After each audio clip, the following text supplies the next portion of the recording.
So today I'm catching up with Jessie Murphy Jordan, and she is an MHS alum, just like everybody else we talked to, and was very involved at the school. And you probably remember her whole family. Mr. Murphy was assistant principal here, and so I'm gonna have the fortune today of catching up with all three of the Murphy kids today. But Jessie's the first.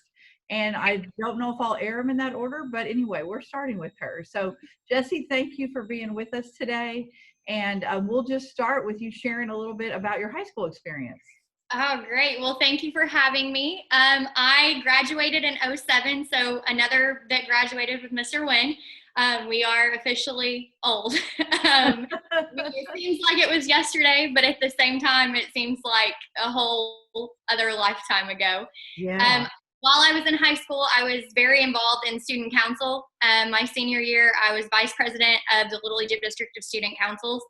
That's where most of my memories come from: student council events, student council activities, student council meetings, all that good stuff. I also cheered all 4 years. I was in Spanish Honor Society. I was in FCA, FEA, various other clubs. Gotcha. Yeah. You are a very busy girl. I do remember that. So talk to us about your career path from graduation to where you are today. Well, I always knew I wanted to teach. From the moment I knew that I had to have a job when I got older, I wanted it to be teaching. And I really think that the caliber of teachers that Marian provides the students, that really instilled that in me. Not only, I come from a family of educators, but the amazing teachers that I had along the way from elementary school to middle school to high school. I didn't know what exactly I wanted to teach, but just knew that I wanted to teach. I'd come home every day and teach Jordan and Gabe and the McCulloughs. I know you already talked to Allison. I do take a lot of credit for their successes in life, as I was teaching them everything I was learning very early on. As soon as I had Spanish 1 with Mrs. Yeck, it was clear that I wanted to teach Spanish. So I graduated in '07. I went for a year at John A. Logan, but because of Spanish 4 being dual credit, I exhausted all the Spanish opportunities that John A. Logan had after a year. So after a year at John A. Logan, I went to SEMO and carried on. I did the block courses. I went into student teaching, had some awesome student teaching opportunities. My senior year at SEMO, the summer before my senior year, I got an awesome opportunity to do a teaching internship, teaching in Spain. Wow. Various locations that I never dreamed of being able to visit, much less teach there. I graduated from SEMO, got a teaching degree or teaching job in the St. Louis area. High school Spanish, I was basically as close to Mrs. Yeck as I could get without being Mrs. Yeck. Like, I had notebooks still from her classes. I did everything she did as closely as I could. That's awesome. We read Don Quixote. We did the poems. We did the piñatas. It was Mrs. Yeck. She probably could sue me for copyright infringement. She missed out on teacher pay teacher. She did. She did. At the end of my first year of teaching, I was approached with a really awesome opportunity to work for an accounting firm. My resume was on Monster, and I was approached. It was something that I never thought about doing. It was something that it was outside of my comfort zone. But I thought at that time, being young, being, away from home, kind of forging my own path, that if I didn't take that opportunity then there would always kind of be that what if lingering in the back of my mind. So I did it. I was the office manager at a global accounting firm in St. Louis. It was unlike anything I had ever experienced before. It was so much different than what I was used to. I loved it. I loved the busyness. I loved everything I was learning and getting to experience, and the interactions with clients and all of the knowledge I gained. I did that for 5 years, moved back home. I know that. I know.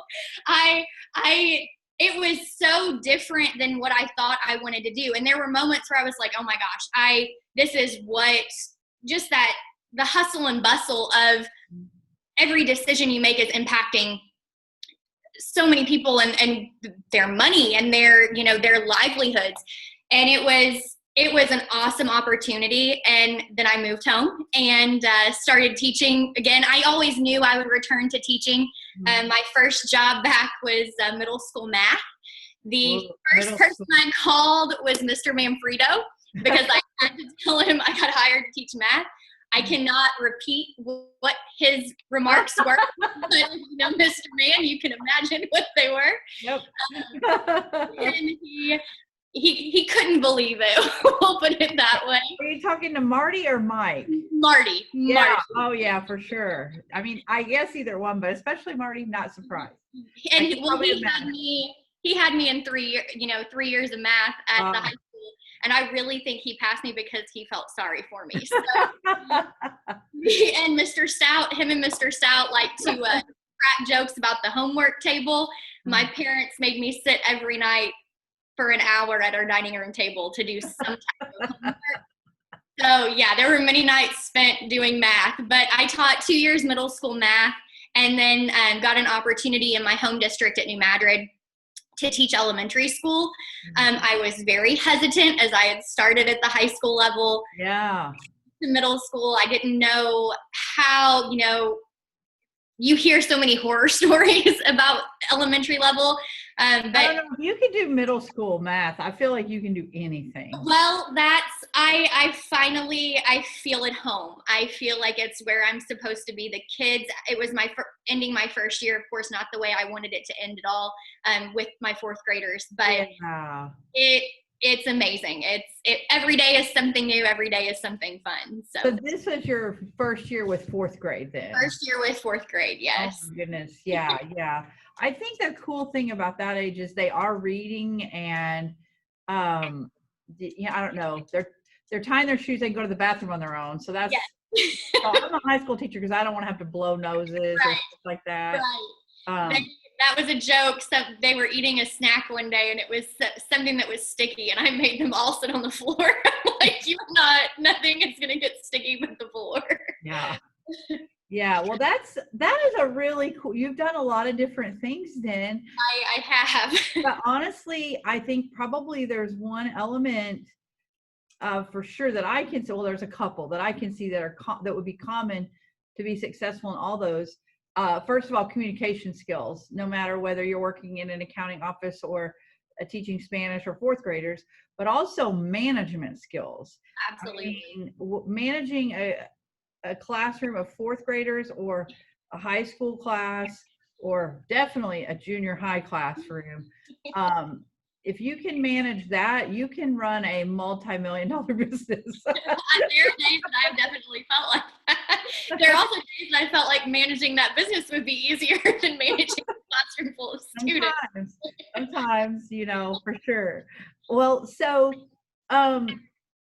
obviously, you have seen a broad spectrum. What skills do you take away as being important to be successful in whatever career or in education in particular? I think the biggest one is getting to know your client, whether that's your students, if you're in education, or the people you're serving in whatever business that it is that you're doing. Getting to know how they work, what they need from you. I can't teach a lesson on anything if I don't understand how my students operate, what's the best way to teach them, what's the best way to get something through to them. The same thing works, in the accounting firm. I can't serve my clients. I can't make sure I'm giving them what they need if I don't know what they need and how they work deep down. Mm-hmm. So I think the biggest piece of advice and the biggest skill to take across whatever you're doing is get to know who you're working for, whoever that may be. Absolutely. As a business teacher, every semester I have customer appreciation day and I make pancakes for my kids. And you would think I was giving away gold bars, because it's food for high school kids. But I tell them, I'm trying to teach them that they are my customers. Like if I didn't have students in my seats, I wouldn't have a job. Right. And so I do recognize their value. And again, you do have to know your customers, and so you're absolutely right about that. So, so I'm assuming then when you went through, you got certified at all those different levels, or did you have to go back and pick up additional I certification had to later pick on? up, well, with the Spanish program, my major was Spanish. So I was within that 1 year probationary period. And so I was certified middle school first, because at the time that certification was included in the middle school certification, I think. The test has changed so many times and the requirements have changed so many times. But then I went back and got my elementary certification last year. And actually, I took it in Marion, and I got to come see the new school and visit Michael and just see how much Marion has changed. And I've been back a few times. Obviously, Mom and Dad lived there until 6 or 7 years ago, but coming back, seeing friends, but I was blown away at the new school, and Michael gave me a tour of everything, and it's good that they waited probably as long as they did for because I know there are some people in my class that would have not made it from class to class given that much space. Oh, we still have that. That's a thing for sure. So, well, speaking of your class or students today, what advice do you think is important for a junior or senior in high school to know? Or if you were to go back in time, what would you want Jessie Murphy to know before she graduated as she's starting out on her career path? I think the first thing would be other people you've talked to have mentioned it, it's okay not to know. I think that I was lucky because I knew I wanted to teach. But had I not known, I think it would have been very stressful, very nerve-wracking, because everybody's first question is, oh, what are you going to do? What are you going to study? What are you going to be? So it's okay to not know. It's okay to change your mind. It's okay to go a different way, even if you think something is 100% what you wanted to do.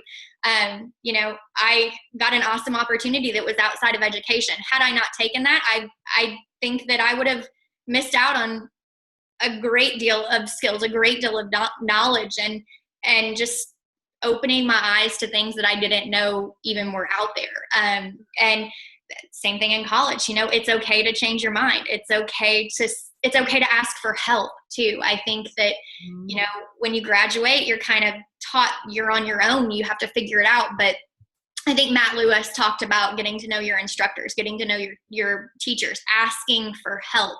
It's okay to ask for help. Absolutely. And people do genuinely want to help, whenever they can. I still get students every now and then that will be like, hey, will you look over this worksheet and make sure I did it right?